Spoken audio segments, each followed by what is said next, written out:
Hello and welcome to our show. The focus of our show this morning is on the state of Nigeria's infrastructural development. Infrastructure, infrastructure, infrastructure. What does that word mean? I decided to find out. And I discovered that there are several definitions to the word infrastructure. But of all the definitions I saw, two stood out to me, and I will be reading them to you right now. The first one says, infrastructure is the basic physical and organizational structures and facilities, that is, buildings, roads, power, supply, etc., needed for the operation of a society or an enterprise. The second one is even simpler. It says, infrastructure is a basic essential service that should be put in place in order for development to occur. What that means, the common denominator with the two definitions is the fact that for any meaningful development, for any meaningful growth of the society, we must have infrastructure. Like we always say on the show, Nigeria as a nation is blessed with it. Our first feature titled The State of the Infrastructural Development in Nigeria. It's our backgrounder. It will not only tell us what the situation is right now, but it will also set the tone for our show today. It is put together by Francis Ogbe. Let's watch this together. Nigeria will not be able to sustain our current level of population and economic growth without enhancing our infrastructure. Investing in infrastructure will drive economic growth, provide jobs, and deliver vital services to the country and the majority of its citizens. The federal government has so much, under President Buhari, has done so much about infrastructure. The railway, the road infrastructure, power, and even the water resources. Last week you heard the building of several dams in Jigawa and Yobe states. Then you have the road projects all over the country. Then you have the railway project, which is a signature project of this government, President Buhari. And the president said that if we activate railway, which will carry people, carry goods, transform petroleum products, that the roads we construct will last because the pressure on the roads will be reduced. However, Nigeria is currently faced with huge infrastructural gap that has hindered its desire to exploit its rich natural and human resources to stimulate development. Road transport, for instance, is the predominant mode of transportation and accounts for 80% of goods transported in Nigeria. However, about 68% of all roads in the country are in deplorable condition, with only about 18% of Nigeria's federal roads paved. The federal government can show so much of what it has done in infrastructure, but the state government cannot show much, and local government cannot show anything. Because the money of the federation is divided into, is shared among state government, federal government, and local government. The federal government will be committing its own money to high-level infrastructure all across the country, while the state government will not be committing, and the local government only simply share the money. The local government don't feel they have any responsibility. And most of the state governments believe that every federal road, you'll just say federal road, but the federal government does not work on any road. It is the Nigerians who belong to local government, state government, and the Nigeria. So when we talk of the state of bad infrastructure, we should not only be talking about Abuja, Lokoja. We should not be talking about Abuja, Kaduna. There is the Calabar-Itu road. There is the Calabar, Ikom, Ogoja, Vandekia, and Ogoja, Katsinala road. There is the Port Harcourt, Aba, Enugu, Makurdi Federal Highway. So all these are in very bad state of disrepair. The challenges of infrastructural development in Nigeria are numerous. They include finance, technology for development, maintenance and design, and international requirements of projects to be sustainably developed. The federal government is stressed in terms of funding because most of the federal roads are owned by the federal government and are funded by the federal government, and they are budgeted for annually by the federal government. Experiences from other countries show that primary financing by banks and refinancing through bonds is the ideal model for infrastructure funding. Nigeria has the president of the African Development Bank, the director general of the World Trade Organization. So this is President Muhammadu Buhari, and these are all things that will add in the infrastructural development of Nigeria, because if we need funds from the African Development Bank, our case will be considered with a lot of sympathy, because the person who presides over there, has a grip and a grasp of what it is. We will not only be looking for funds from China to fund this, to fund and complete this infrastructural development project. We will, at a point, need funds from the African Development Bank. Experts have argued that government officials coming into power should be made to continue from where the previous government stopped. They should make conscious effort to complete ongoing projects before commencing new ones. What Mr. President does is that he does not consider whether this project was started or initiated by the PDP administration of Emeritus President Obasanjo or President Yaradua or President Jonathan. He considers that everything that is good for this country should be done, funded and completed. While we look for international funds for most of this activation of the infrastructure in Nigeria, we should also try to create and encourage local investors that will be local investors and local businessmen that will have enough remaining after investing to be able to invest in most of their infrastructure. There is need to evolve creative options to generate long-term finance to tackle Nigeria's infrastructural challenges. Therefore, We Can Deal today focuses on the state of infrastructural development in Nigeria. Thank you so much, Francis, for that in-depth job. I mean, our infrastructural sector has a lot of challenges, but we keep praying that with time we'll surmount all these challenges and get to the very top.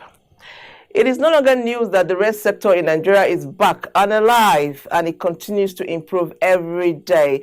For example, a large percentage of passengers leaving Abuja to Kaduna would rather go by rail, and that is because it is functioning properly. Our next feature titled Giant Stride in Our Rail Sector is next.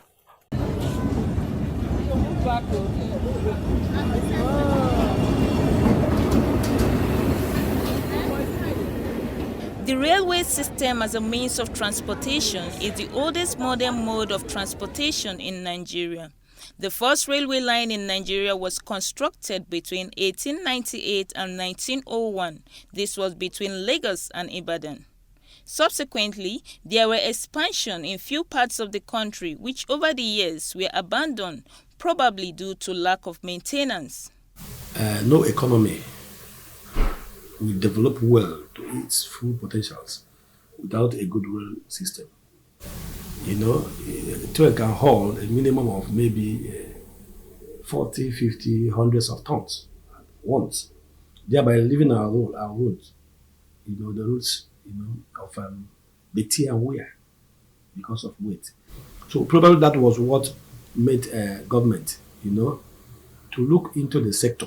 Of course, while I was still very small, while I was a child, most of the journeys we did was transportation, especially traveling from Lafia to down east.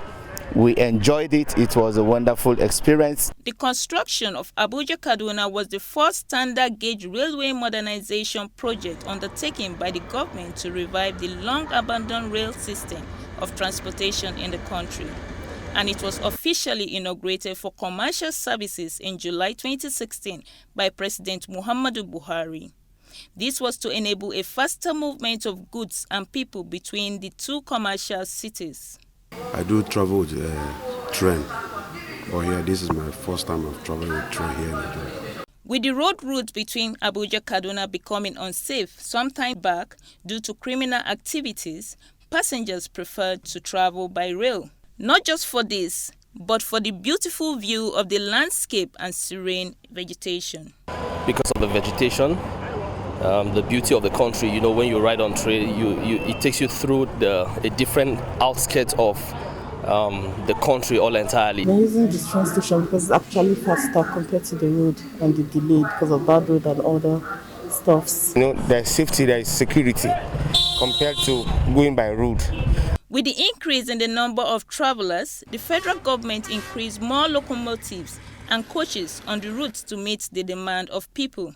Despite the economic backslide caused by COVID-19 pandemic, there has been tremendous improvement in the railway system infrastructure like the commissioning of Itape-Warri railway line and more.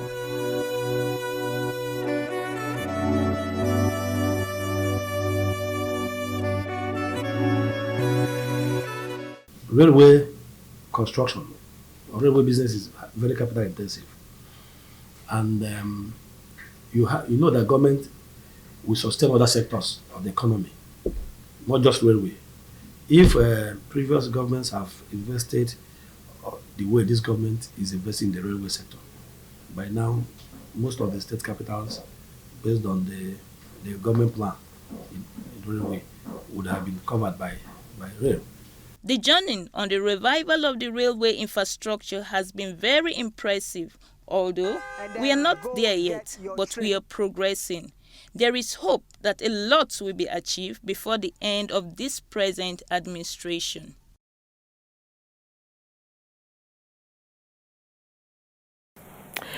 Well, we keep rooting for our railway sector, and we hope that they keep achieving more strides as the year rolls by. Now, our feedback lines will soon be, it's on display. Let us hear what your thoughts are, your recommendations, your questions. We would like to hear from you. Talking about infrastructural development, the state have very important role to play. As a matter of fact, it is through the state that the people will feel the impact of this very important development. That's why during the course of the week, the Weekend Deal crew caught up with the executive governor of Abia State, His Excellency Governor Ikeze Victor Ikpeazu. He had a chat with Sule and he weighed in on the conversation. Let's take a look. Okay, yes, we are going to continue with our thematic thrust on the show today, which is the development of infrastructure in Nigeria. Where we are now, where do we want to be? And I have joined me here Dr. Ikeze Victor Ikpeazu. He is the executive governor of Abia State. You're welcome. Thank you very much, Suleiman. All right. Now, when we talk about infrastructure development in the country, a lot of narratives are likely to come up in the sense that some will tell you that we have not, done well. Some will look at it from different perspective and will tell you that, yes, we have, done well. But from your own perspective, how will you rate Nigeria since our return to democracy? I will say quickly that we have gaps, huge gaps in terms of infrastructure. Road infrastructure, housing, health, we have huge gaps. But I want to also add my voice to what I consider my perspectives concerning infrastructure development. Economic development is not synonymous with infrastructure development as if that is the answer to it. So I don't count roads per se, but I must say that we need to be a little more insistent, a little more deliberate, and a little more strategic, in considering what, if you want to do roads, which roads are you doing? Where are they leading to? I don't believe in doing roads for political patronage. Do roads that will lead to the economic nodes. Do roads that will lead that will connect one state to the other. Do roads that will move agricultural products to the city. And if it's moving agricultural products to the city, which part of the city? Is it going to lead to the area where value can be added, where cassava can be turned to starch, so that you can look at the entire gamut end to end, from farm to the factory and then to the shop. It's good that you mentioned federal government here, but let's look at the nexus between the federal government and the state government. I mean, governments, and of course, which have been headed by the state executive governors. Now, there are situations whereby you see a federal government, road. Now that you talk about road infrastructure, there are situations whereby governors will just fold their hands and then say, "Oh, this is a federal government road project. I don't need to work on it." But at the tail end of it, the benefit, your people tend to benefit from some of this roads. So, what creative ways do we need to engage in order to get some of these roads working? Not necessarily waiting for the federal government to embark on a project of construction, the renovation and all of that. I have my regrets about the issue of federal roads and state roads. As far as I'm concerned, there's no federal road. Every road belongs to the citizens of one state or the other. But why is the federal government interested in roads in the first place? If they have a budget for those roads that cut across areas in the states, why don't you make the funds available for the states to use those funds and do the roads? Administratively speaking, as a state government, you have to write letters and go back and forth to get approval to even begin to repair the federal roads. If you don't do that, I have not received 1 naira as a governor as refund on account of roads, federal roads that was done by my state. As I speak to you now, I am on a Kotebene Aba road, a federal road. I am doing something on Opobo road, federal road. I am on Abowere road, federal road. So I'm on Port Harcourt road, federal road. Port Harcourt road is costing me almost 6 billion naira. And then because so for how long am I going to be pushing papers back and forth and all of that? Now, you said something very important about concentrating on the area of needs, in the sense that you rightly say that you don't do some of this project just for political reason. And then if you're going to place priority, I know the Abians will like you to probably concentrate more on the Japan of Africa, which is Aba. They will probably want to see more being done in terms of road infrastructure, because the rainy season, before we know it, will be here. And then we know the condition in Aba when it is rainy season. Yeah. I don't need anybody to tell me to concentrate in Aba, because if I get Aba right, Aba can give me enough money in terms of IGR to develop other parts of Abia State. And this government have mainstreamed the issue of Aba. And but what I want to be known for is not just the number of roads I did. I want to be known for the quality of roads and the engineering strategy. Most of the roads that were done by flexible pavement in Aba collapsed. That is why this government decided from 2015 to deploy rigid pavement, where we do cement and BRC 12-inch cement with metal rods in between, and then use asphalt as wearing course. And then all the roads that we have done in Aba so far have drainage, full complement of drainage from end to end. And that is why I'm proud to say today that the roads I commissioned within the first 100 days of my administration are still standing. I saw that somewhere. Oh yes, and then I push further to put street light, because I want to extend economic hours. I want the Akarasela, I want the orange pillar to stay under my street light and continue to sell orange till 9 p.m. Your Excellency, sorry to cut you off the thought there. COVID-19, is a threat for all of us. Like it has affected drastically our ways of life, and then in this period, hygiene is something that must be taken seriously, and provision of pipe-borne water is another key issue that I know Nigerians are, being faced with. What is the situation in your state? Because I know that's one key area that you people are crying, I mean, clamoring for, that they need good potable water. Well, I think I'm a little bit lucky about that. Water, 75% of Abia have access to potable water. In fact, in my village, all you need to get a borehole is 100,000 naira. But from some parts of Abia Central through to North, some locations there have very serious issues of potable water.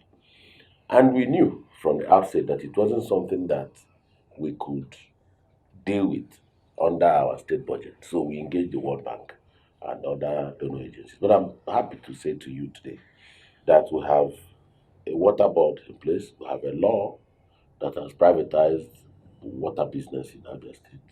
We are perhaps one of the first states that had put that law in place. And following through that, we have set up the framework that the World Bank requires. And I'm happy and proud to announce as I speak today, a timeline has been given between World Bank and the water board in Abia for the delivery of Umuahia Water Project and Aba Water Project. Now, Your Excellency, I know, from people from different states, tend to have it. Maybe it's almost a culture now that before you make it big time, you have to go to Lagos.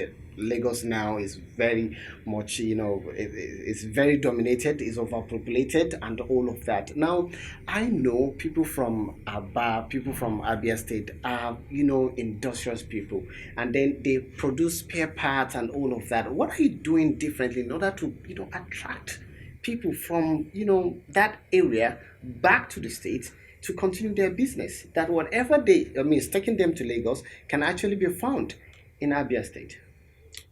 There are a few limiting factors that impede growth of business. One of them is power. The other one is issues of governance, land administration, taxes, and all of that. Do you lack that in your state? No, we are working on them. Abia is going to be the first state in Nigeria with uninterrupted power. Interesting. Also of geometrics. That will happen under my watch. I have been to more than 6 countries on account of that, and we're working silently. There are things I don't like to talk about until they come to fruition. But that is the backbone of a Nimbe economic city, and that speaks to what you're talking about. I wish you the best with that. Now, quickly, in your budget of local content and sustainable development, you actually said that you're going to establish cottage industries in about 17 local government areas in the state. Do we have a time frame? Are we going to, see that before the end of your tenure? Quickly. Yes, or as I speak now, the first 7 local governments, pilot local governments, all the equipment have arrived at Abia. The I think we are using Indian technology to do, and we are focusing on cassava, oil palm, rice milling, all those. And the idea is to locate these industries in the local governments that are strong on those agri products, and then focus on youth and women. For us, our interest in cassava is on women. Women crop cassava in my place. Men don't crop cassava. Men crop yam. So the economy of the women in the rural areas and the economy of the youths that will sell the starch that will be the product of the cassava processing, or gare as the case may be, is under focus. So we intend to reverse the rural to urban drift. We intend to, add impetus to the economy of the rural areas, and we intend to also provide some raw materials for secondary and tertiary industries going forward. If we're able to do 7 between now and the next 3 months, we will place order for the next 7. Now, Your Excellency, like I said before, Abia is painted as the Japan of Africa because of the industrial nature of the state. And then I know that boots for the NYC, the khaki, a lot of things are produced from there. And then we have, the NYC importing some of these goods. What are you doing to attract the federal government's attention to patronize the products being produced over there? Okay, just permit me to backpedal a little bit tonight to 2015. We had four major. Pardon? Beginning of your administration? Yes, we identified four major issues with the leather cluster. And then the reason why we thought people were not, especially institutions like the federal government, military, police, NYSC, custom, and all of that. We had problem of this power, which I mentioned earlier. We had issues of automation and capacity of our people to do several booths in a given time. We also have the problem of marketing. That was why I decided to start marketing Made in Aba by myself. Since 2015, and I've been wearing all Made in Aba dresses, Including what you're putting including on what right I'm now? putting on, looking very beautiful. So we took 30 young people to China because we just wanted to get our own end right. And then we took them to China to learn how to, while they're in China, something quite intriguing happened. Two of those chaps that went to China, boys and girls, two of them were able to take away the jobs the Chinese were doing in the factory. The company where they were doing this now saw how dexterous they were with the machines. Despite the fact that these boys had not seen those machines before at home, they now paid them for extra hours to work for them. And when I got the news that that was what was happening, I felt very encouraged. I quickly ordered the same set of machines to be brought to Abia. And that led to the establishment of Enyimba Automated Shoe Manufacturing Company, ENASCO. This ENASCO today has people that have studied how to do shoes, and they have full complement of 21st century shoe manufacturing equipment. So all those things you want to see in foreign shoes are available there. And permit me to end by saying that the major problem of our country is that we have failed to patronize ourselves. Let us eat made in Nigeria food, buy made in Nigeria dresses, use everything made in Nigeria. They may not look very beautiful initially, but you must continue to take pride in the things you manufacture and the things you produce. I've not eaten foreign rice since 2015, and I won't eat. I don't know the difference between basmati and our local rice. And as a biochemist, I will argue that our local rice is richer in vitamin B12 and stronger from point of view of nutrition. Why should I go and patronize what I don't understand?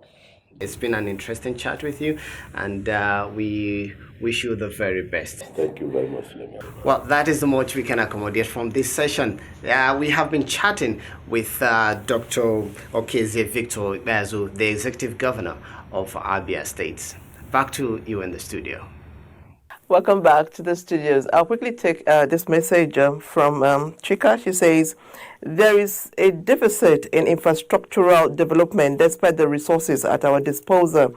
The 3 tiers of government should set up for infrastructural development. It is very important. This is from Chika Nnorom Mwokabia from Abia State. Chika, indeed, it is very important, and that's why our next feature is on the state of the Ibadan-Lagos Express Road. Let's take a look at this.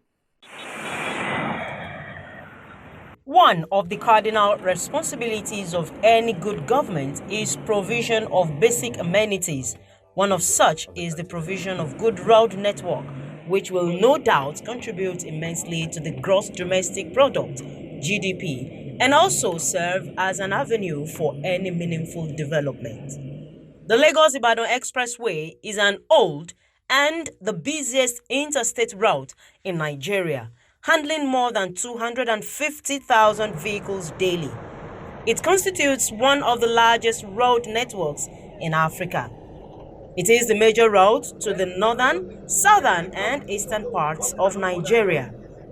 Commissioned in August 1978 during the military administration of Major General Olusegun Obasanjo, the Lagos-Ibadan Expressway is a 127.6 kilometer long expressway connecting Ibadan, the capital of Oyo State, and Lagos State. In a bid to reduce commuters and travelers' time, the federal government in July 2013 flagged off the expansion of the road to accommodate more vehicles. The contract for the reconstruction of the road was awarded to two constructing firms. The work to be undertaken from Lagos to Shagamu interchange by one firm, while the second phase undertaken by another firm takes off from Shagamu interchange to Ibadan, the Oyo State capital. Work on the road has since commenced with a deadline set for completion of the ongoing work. The completion date for this project is May 2022. Looking at the level of work done, the road is almost completed as substantiated by the Federal Comptroller of Works supervising the project. The Ibadan end, which is RCC section, which I'm speaking about, is a 57% completion at time lapse of 85%. So, which means the work will be completed in 2022, as I've said earlier, and a little time, that's about 15% more time is required to finish the work. And the rate at which government is committed to this work, I can't see it going beyond that time. It is a general knowledge that bad roads contribute to a high level of criminality. The Lagos-Ibadan Expressway is notorious with robbers hiding by the bushes around the bad portion of the roads to perpetrate evil and criminal activities, leading to cases of loss of many lives. What can be done to avert the loss of lives?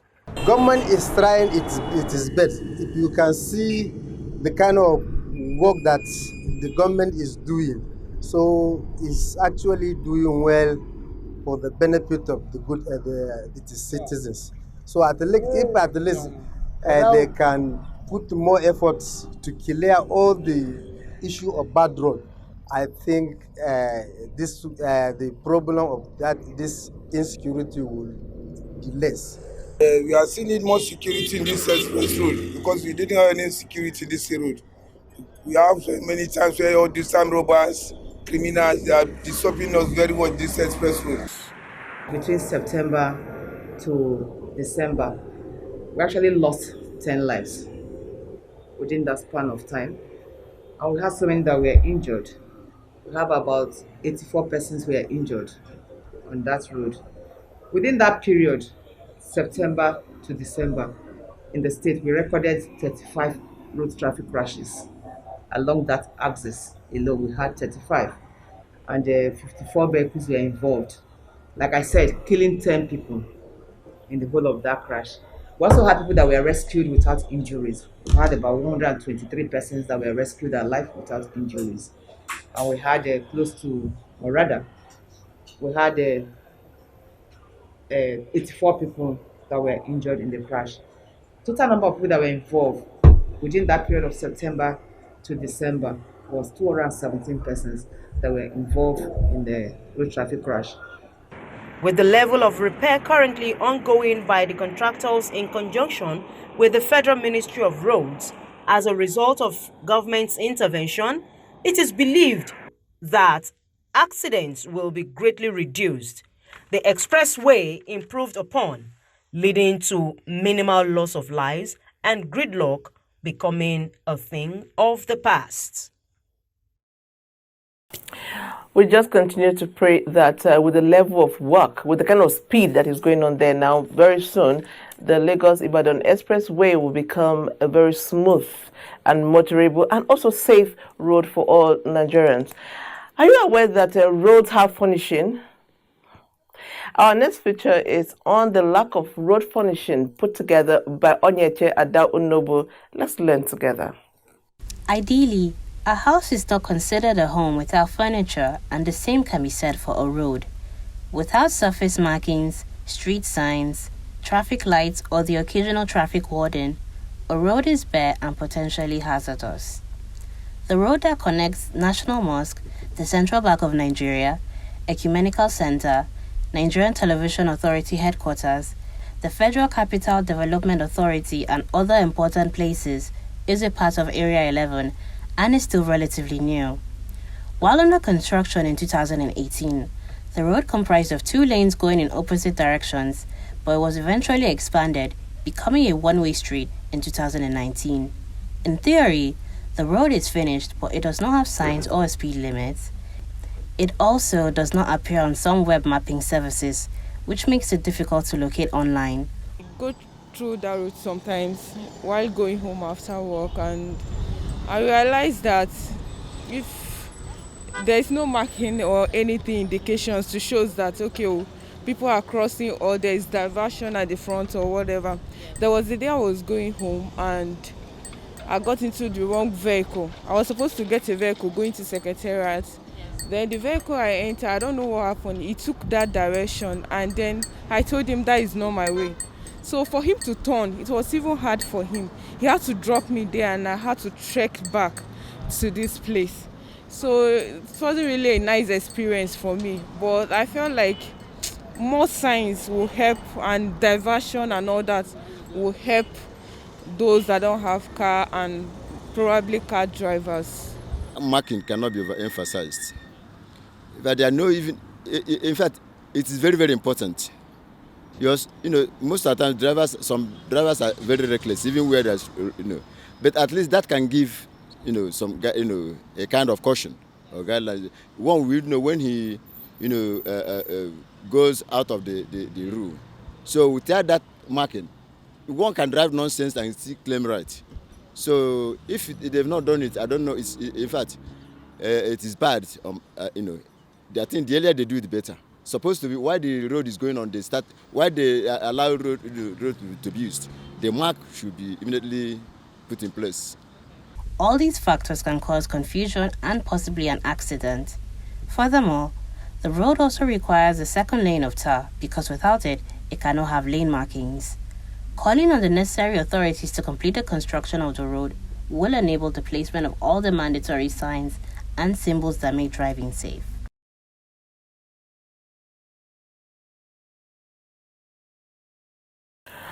Wow, thank you so much, Ada, for that beautiful picture. The importance of roads to our national life can never be overemphasized, and that's why during the course of the week, the weekend day crew again stopped by at FEMAC, which is a federal agency for the maintenance of federal management of the maintenance of our roads, and we spoke with the managing director of the agency, who is Engineer Nuruddin Abdurrahman Rafi Dadi.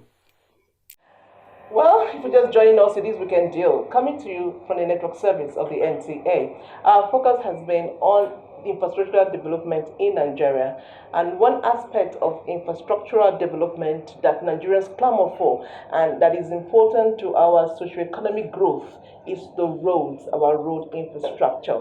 And so to weigh in on our conversation today, we have the man at the helm of affairs of maintaining our roads, and I'm talking about the Managing Director of the Federal Roads Maintenance Agency, FEMA. He is Engineer Nuruddin Rafi Dadi. That's right. Sir, you're welcome to our show. Thank you very much, and thank you for having me. Okay. So, sir, a lot has been done as far as the road infrastructure in Nigeria recently, and a lot of Nigerians still don't know. So, can you please just highlight some of your achievements as far as road maintenance and infrastructure is concerned? Thank you very much, Patience. I will tend to emphasize on what we've done in the last couple of years, 2019, 2020, and what we are trying to get done in 2021. Because in the year 2020, there was still a large number of 2019 budget line projects that we were executing. And then budget 2020 itself came with an improved portfolio of projects and contracts and other direct labor interventions across the country, touching every part of the country. In addition to all this, the federal government had a special intervention, which is called COVID-19 intervention, where almost an almost equal number of projects or interventions in every state of the federation. And that is significant. And we feel it will make significant impact. It is already having significant impact across the country. And so, to give you just the highlights, in budget 2020, we had a total of about 210, 220 contracts and interventions across the country, in every part of the country, covering roads in every part of the country. And in the COVID-19 intervention, there is a total of 191 or 192, depending on how you look at it, of contracts that are above projects that are above the normal average projects that we've had in Kenya. And it was touching every part of the country. Every state of the country has an average of 4 to 5 interventions. And all these are targeted at roads that are in at advanced stages of deterioration.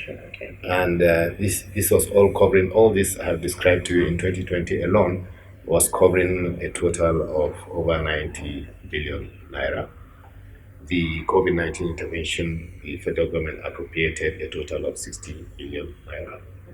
And the budget 2020 had a total of about 36 billion naira, which at the end of the year we had utilized about two-thirds of that amount.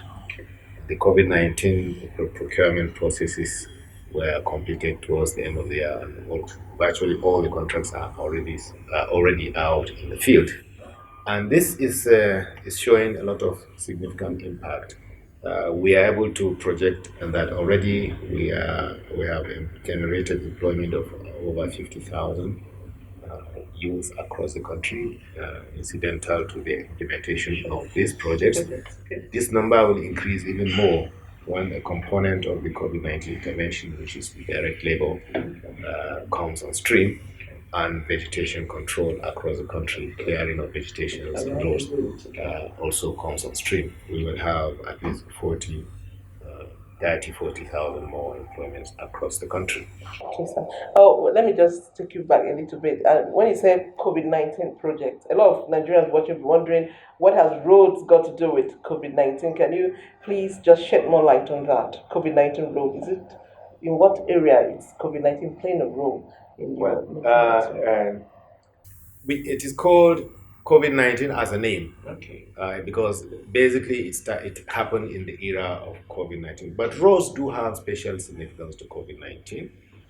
Everything about delivery of supports, delivery of palliatives, supply and distribution of medical material and equipment, and conveying of personnel and other facilities in dealing with the COVID-19 pandemic is done through the road.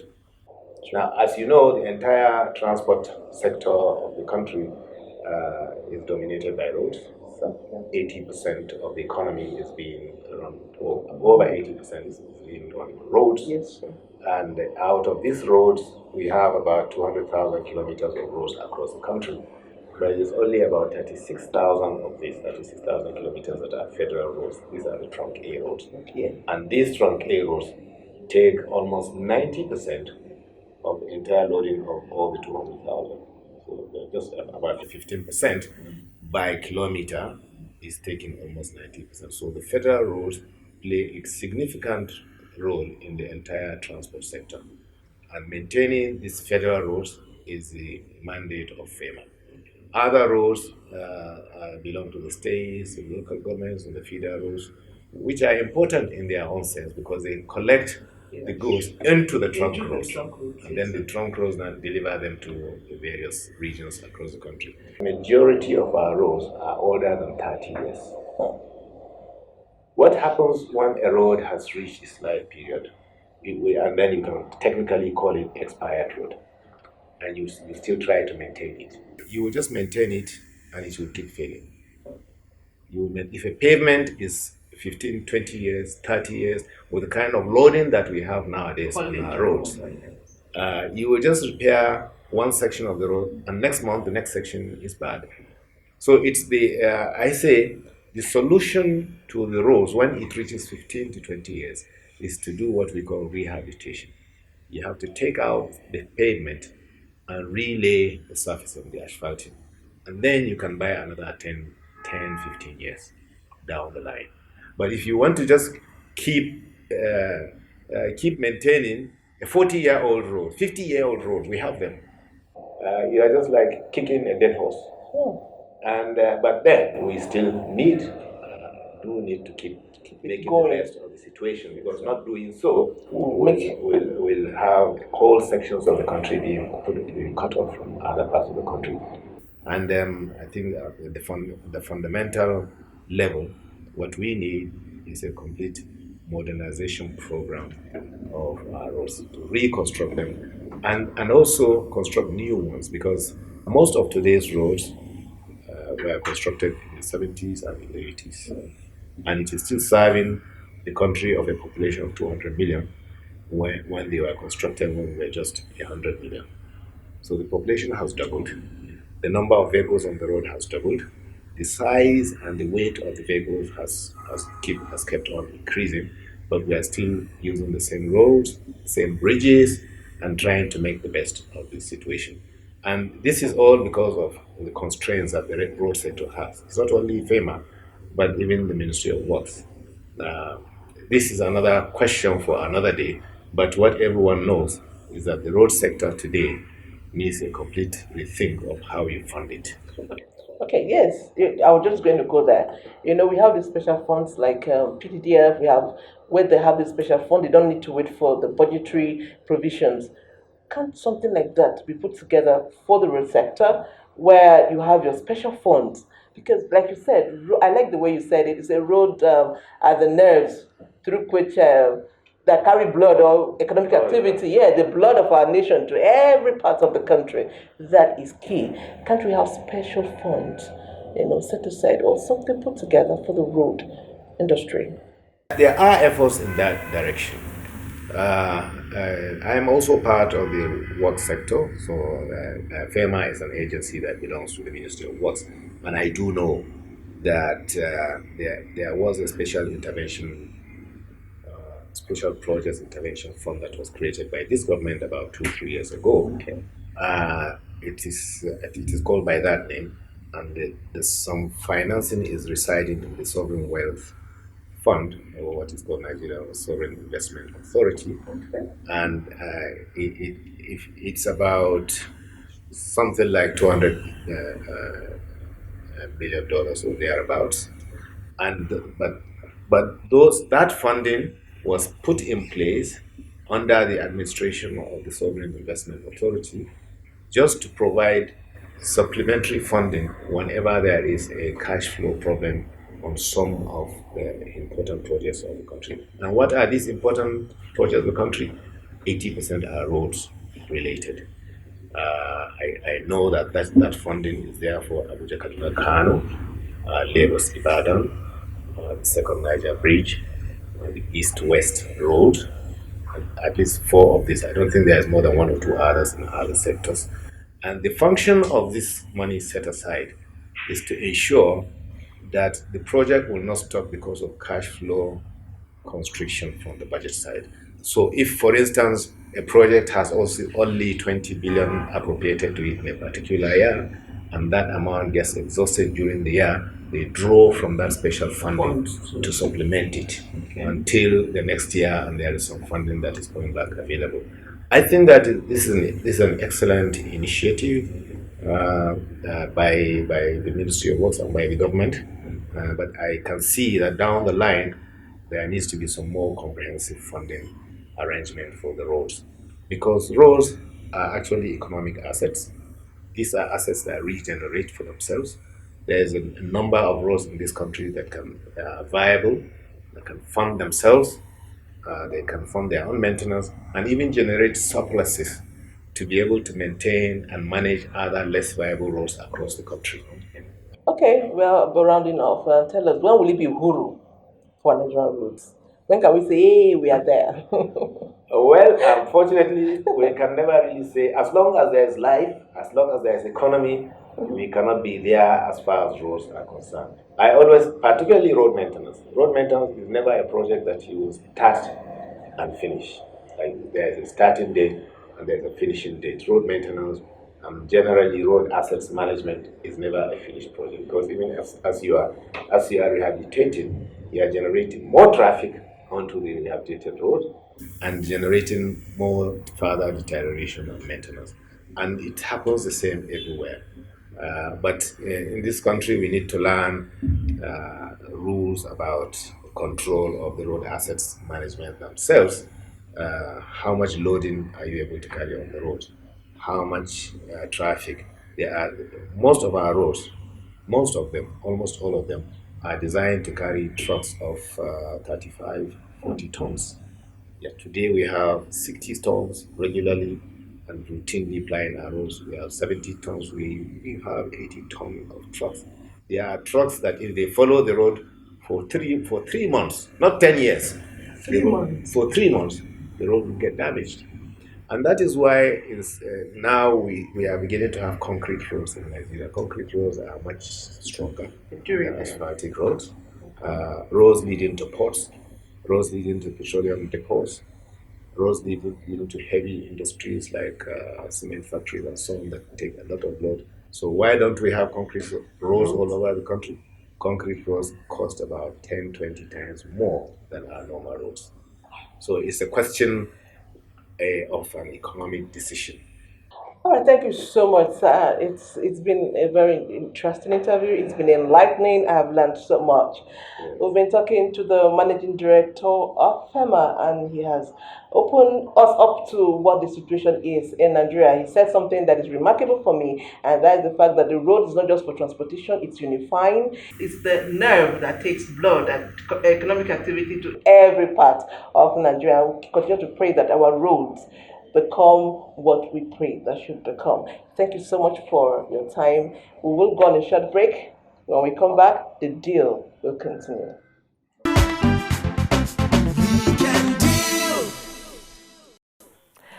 Yes, welcome back to the studio. It was quite an enlightening interview with the MD of FEMA. I learned that the road can expire after 15 years. I never knew that. And that after the expiration, what you need to do is to rehabilitate, not just maintain.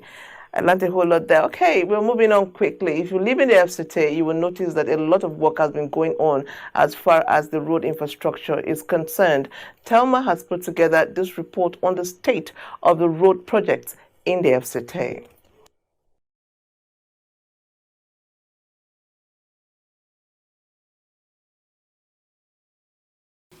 On December 12, 1991, the Federal Capital Territory Abuja replaced Lagos as Nigeria's capital, and so began the journey of the Abuja Master Plan. It becomes expedient to look at road infrastructure and developmental impact. The master plan is to be reviewed 5 years. So the review can be because of demographic features, because of, so many other considerations to be able to at least align it with the exigencies of the time. Research reveals that the population of Abuja has risen from 3,095,000 in 2018 to 3,300,000 in 2020. There are new roads being constructed, and some of the old ones are also being rehabilitated, you understand. So, but we're not seeing enough expansion of the city in terms of suburb. Before there are a lot of congestion, as you can see, but the road is clear now and it's clean. So it's kudos to the FCT minister. He has done a lot. If you go to Nyanya, around Bagarapi, we have been able to provide a certain road too that is also making people to, have access to, doing their businesses. As population grows, the city spreads into suburban living, and areas like the Dutse Buari Road, Lugbe Axis, and many other suburban areas are locations where residents travel and connect to Abuja, the city center, on a daily basis. The segment from the Murtala Mohammed Expressway, which is the popular Kubwa Road, from the Dutse Alaji Junction up to the roundabout on your way to Lower Usman Dam and Buari. That has been done in the dual mode correctly now. Now from Lower Usman Dam, where we have the ongoing project that is also dualizing the road up to Jere in Kaduna State, right now as I'm talking to you, substantial completion works has been attained, and we are working assiduously to make sure that beyond Buhari, we are done with almost all of the works. Go to Karo FHA, right? This is purely a 1.5 kilometer road that Abuja Municipal Council constructed, provided drainage and asphalted. If from the sweat of the little resources we're able to cover, we're able to provide service for the people. Then if you go to Gwagwa Jiwa axis, right, these are suburbs, right, outside the city, but of course they provide shelter for people who work within the city. They also have good road now that, as you are leaving the city, right on Kwalta, right, asphalted road, until you get to your house. Infrastructural impact is key to developmental growth. When the populace is impacted, productivity is upgraded. Talking now of the southern segment, which starts from the Villa roundabout again towards Apo and then down towards Gwagwalada. That's the ultimate end of the outer southern expressway. So along that axis, that's where you have all these pockets of works that are on course, but they haven't gotten to a level where you can now have the movement of traffic to be smoother, and then, so usually this is a challenge. You will recall that in February 2018, President Muhammadu Buhari signed Executive Order for Planning and Execution of Projects, the promotion of Nigerian content in contracts and science. If we have indigenous companies that are capable and all their documentations are correct, they are always there and they are doing their best. And we are also keen into the president's indigenization issue, whereby local content is to be given priority. There's a lot of competition in the entire industry, but we're looking at it from that point of view, so that at least we'll give the opportunities to our local engineers and other professionals. The Federal Capital Territory, Abuja, is on the march. Greatness beckons, and all hands are on deck. Thank you, Telma. We continue to pray that we get there. Well, thank you for staying with us. We have come to the end of today's show. The conversation continues tomorrow, so do join us. God bless you. God bless us. God bless Nigeria. Goodbye.